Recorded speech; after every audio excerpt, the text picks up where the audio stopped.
I've never said this to you before, because every time I even think about it, I get that same queasy feeling in my stomach like the floor was going to open up underneath me. But you asked for something real, and this is real as it gets. My name is Ryan Cole, and in 2018, I was working as an audio-visual technician on a luxury cruise ship named the Ocean Majesty. We were finishing a 14-day transatlantic cruise between Lisbon and Miami. It was supposed to be easy money work, install sound systems, control lights for evening shows, and enjoy open sea perks. I'd worked cruises before, but this one changed me forever. From a first night, something about that ship felt off. It wasn't old, at least not in the way you'd imagine a haunted ship to be. But the crew quarters were deep below deck, far from sunlight, and everything down there smelled of metal and damp salt. The walls were so thin that you could overhear people muttering 2 rooms away. But sometimes I would wake to the voice of people who weren't speaking English. I thought once that they were merely passengers or crew members speaking another language. But then I realized something. They were whispering outside my room at 3 a.m. when no one should have been in that corridor. The first time it happened, I hurled the door open so fast I almost ripped the handle away. There was no one there. The hallway stretched in both directions, fluorescent lighting humming above, nothing but the gentle hum of the engines. I stood there waiting, pounding hard. And then very far away I heard it again. Whispers from the venting above my head. I kept reassuring myself it was just the air vents on the ship. Rusted pipe, air pressure, whatever I could think of. But the voices kept returning every night, always at 3 a.m. Always that same low, wet whisper, like words surfacing through water. On the 5th evening, I could not help it anymore. I took my phone, turned on the flashlight, and climbed onto my bunk to look into the vent. I regret ever having. Inside it was black, but as I lighted deeper, I saw something move. Just a flutter, such as a shadow slinking back into the blackness. Then there was the sound of breath. A wet, gurgling breath, such as someone drowning right before my eyes in the vent. I stumbled backward, cracked my head on the bed frame, and scuttled for the door. When I sprinted down the hall, no one was in sight. Just the same cold corridor going on forever. That evening I hardly slept. By day 8, things were worse. Much worse. I was tasked with getting ready for an evening show in the big theater. It was 1:30 a.m. before I had finished and began walking back to the cabin. The elevators were shut down for maintenance, so I had to use the service stairs, the ones that come right down to the lower decks. Those steps never ending. Metal grating under my feet, pipes above dripping condensation. The lower down, the colder it got, as if sinking into ice. Halfway down, I heard it again. Whispers. But this time they weren't far away. They were behind me. I was standing there, rigid hand locked onto the rail, so hard my knuckles were white. The voices sounded louder now, sounds like whispers that were indistinguishable. I turned my head to the side, and what I saw still makes me sick. There was a man 2 steps ahead of me, or what had once been a man. His face was bloated and white, like he'd been wading through water for days. His lips were torn, teeth were black, and his eyes, God, his eyes weren't there. Just empty spaces looking right through me. I don't think I ran, but I must have, because the next thing I knew, I was slamming my cabin shut and jamming the lock into place. My chest ached as if it would explode. I stayed there for an hour, shivering, listening. The whispers would not stop. If anything, they were louder, like they were now coming from inside my cabin. That's when I first thought of abandoning ship. But the horror continued. The next day, the intercom on the ship made a public address. A passenger had vanished. Last seen near the pool deck in the dead of night. They searched every cabin, storage rooms, even lifeboats. Nothing. They started to murmur about it over dinner, but the captain was assuring people that it was probably just an accident. Maybe they drowned from the boat. But I wasn't quite so fortunate, because that night, I had 2 men waiting at the service stairs. Both wet, both eyeless, still smiling at me. And that was only the beginning. I stayed awake that night. Every sound in the cabin was exaggerated, the creak of metal, the roar of the engines in the distance, even the beat of my own heart pounding in my ears. I curled my back against the wall, gripping the solid flashlight like a club, praying for morning. But daylight never came. By morning, the whispers stopped, and for a brief moment, I deceived myself that I was losing my mind. That maybe I imagined those things on the stairs. Imaginings of sleep deprivation, stress, whatever weak excuse I could cling to. And then I had breakfast in the crew mess, and the first thing that I noticed was another empty seat. Not just empty, gone. They were calling roll for safety drills, and a junior steward named Luis didn't answer. I'd seen him yesterday laughing over coffee, alive and normal.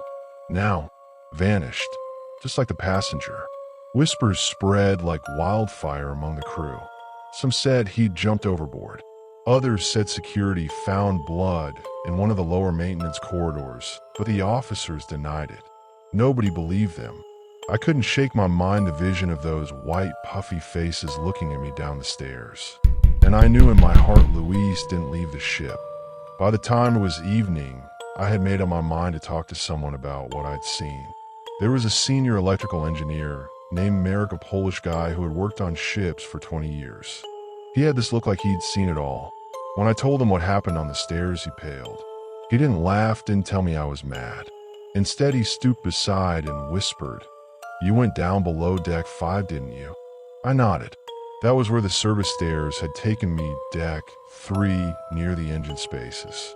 Merrick gulped. "Don't ever go down below again. That part of the ship, it's not good. They partitioned off some of it way back years ago, but not all of it. They say in World War II this ship was no cruise liner. It was a hospital ship. Lots of people died on those lower decks. Men drowning in darkness when torpedoes hit." I felt my stomach twist. "You're saying the ship is haunted?" He looked around, making sure no one could hear. "I'm saying those men never left. I want to say that I departed and gave him the cold shoulder. I want to believe I had sense enough to stay in my cabin and bar the door. But fear carries on in your head like a drunken sailor." That night, after an exhausting performance at the theater, I found myself once again on the same service stairway, peering down into the steel maw of the ship. I kept reminding myself that I was merely inquisitive, that I required answers. But the reality? Something had been pulling me down there. Something invited me to come back. The deeper I went, the colder it got. My breath was appearing in tiny white puffs. The walls were dripping with condensation pipes, sighing softly like whispers in the dark. I shone my flashlight ahead of me, every nerve in my body screaming at me to turn around. When I entered deck 3, the smell was heavy with rust and something else. Something rotten. I passed through crates and old equipment, my feet echoing like gunfire. And then I saw it. A door, rusty, ajar by half. The type of door you know that you shouldn't, but can't help reaching for. Within lay a tiny hall with doors on either side, old cabins, maybe storerooms. The flaking walls, slippery floor. And then from afar in I heard it, splashing, as when a human walking in water. I had to swallow. My throat closed up. The boat was dry, there was no water down here. But the noise was getting louder, closer, until I could pick out something else beneath it, a voice. Not one, several.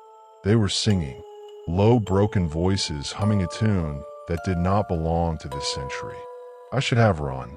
My instincts were screaming, but my legs moved forward as if they were someone else's. My flashlight was on the verge of going out, casting eerie shadows on the walls. And then it picked something that made me freeze. At the other end of the corridor, the floor was covered with water. Black, stagnant water that did not belong there. And standing in the middle of it, 3 figures. Stuffed, bone white, ripped uniforms, sagging, seawater dripping from them. Their mouths were opening, but the voice wasn't coming from them. It was in my head, flooding it, suffocating it. I stepped back, my light quivering uncontrollably. That's when they all turned to look at me simultaneously. And I saw them standing there before me in plain sight for the very first time. Empty sockets, wet paper splitting skin, teeth grinning through torn lips. One of them put out its hand and pointed at me. And then they screamed. It wasn't a normal scream. It was the twanging sound of metal ripping apart underwater. The sound of death. The water poured forward, as if it were alive, rushing down the corridor towards me. I ran. God forgive me, I ran so fast I nearly broke my legs on the stairs. I didn't look back, but I could feel them behind me, feel the cold pulling at my spine, hear the water crashing against metal floors. I made it to my cabin, slammed the door, and bolted it.